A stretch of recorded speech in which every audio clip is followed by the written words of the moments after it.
Hey guys, today I'll show you how you can deploy your Replit project on Vercel, so let's get started. First, open up your project in Replit. Once you're inside the project you want to publish, click on the Tools and Files section by pressing the plus icon. In the search bar, look for Git version control and enable it for your app.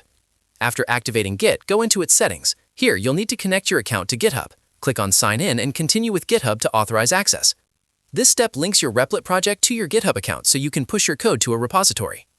Once your GitHub account is connected, create a new remote repository. Click on Create Remote, enter a repository name, make sure it's a single word without spaces, and confirm by creating the repository on GitHub. When it's successfully created, your Replit project will now be synced to GitHub. Next, head over to Vercel. On the dashboard, click Add New, then choose Project.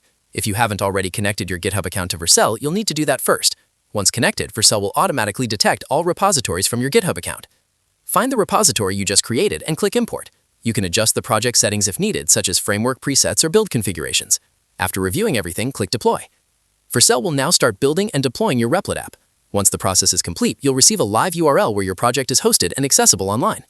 That's it. I'll be back with more in the next video.